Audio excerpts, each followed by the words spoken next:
Hey, Rockstars, Andrew Houston here with another tradie tip. Let me ask you this question. Here we go. She's a biggie. If you were to let everybody go in your company, honestly, think about this for a second. If I got your attention, awesome. Would you hire them back? In other words, if you let everybody go, that includes yourself, would you hire them all back? That's today's question on today's tradie tip. Now, why am I asking this question? I'm asking this question, guys, because I want you to understand, just a little podcast on this, and no bullshit podcast for contractors going deep into it. But guys, I got to tell you, the cost of keeping people on that are a bad hire, okay, or the cost of hiring people that are a bad hire is exponential to your business. It's exponential from the perspective of the effects of your customers, right? You could lose customers, you could lose A players. You've heard the analogy of, bad apple. And a bad apple in a basket of good apples, come back a week later and all the good apples are gone bad. It's contagious. So I'm going to touch on a couple of these different areas, okay? Including, let's not forget, the stress that it puts on you and your team and how it can actually hold you hostage and prevent you from moving forward. So look, getting the right system in place, let's talk about the front end, filtering fast as far as a bad hire. Here's the 3 key things I want you to think about. You got to have some sort of system, some sort of process. You can get, the hiring audit from us if you want. You can just click on that down below.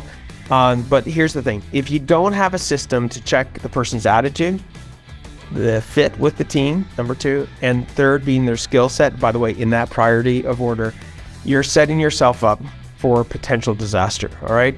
If you're not assessing somebody's personality profile, if you're not even asking the right questions around their attitude around things to match your culture and your values, I'm going to tell you, it doesn't matter how good a skill set they are. They could be the best electrician, plumber, HVAC guy, drywaller, framer.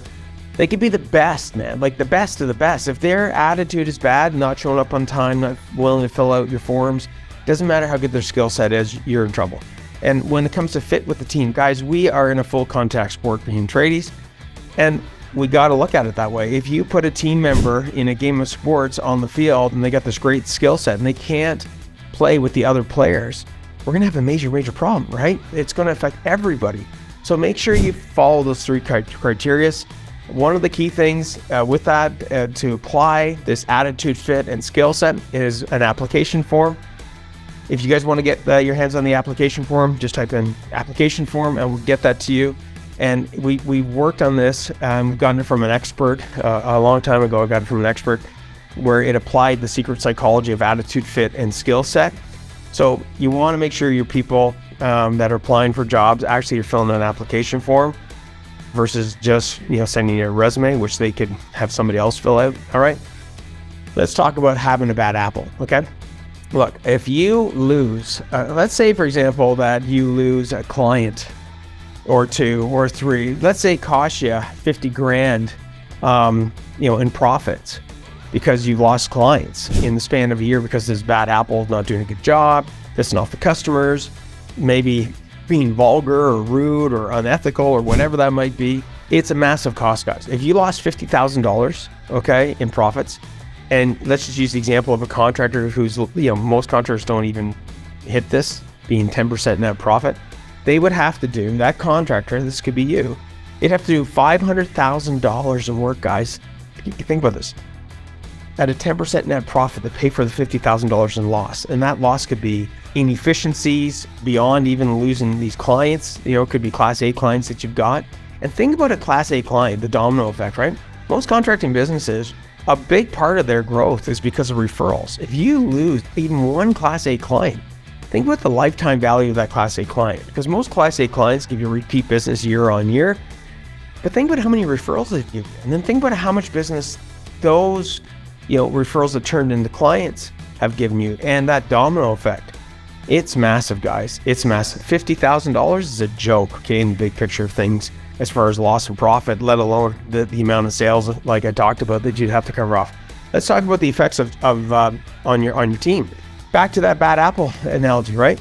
What will happen is if you have A players in your company, which I believe you do, what will happen is that the A player will either start doing some of the bad habits of the D deadbeat bad player, because they're going to be frustrated. They're going to be like, hey man, if this guy can show up all the time and be late and nothing happens to him, Why the hell am I, putting it, showing up early? Why am I putting in extra hours and not getting any benefit out of this, right? As far as attention and things of that nature.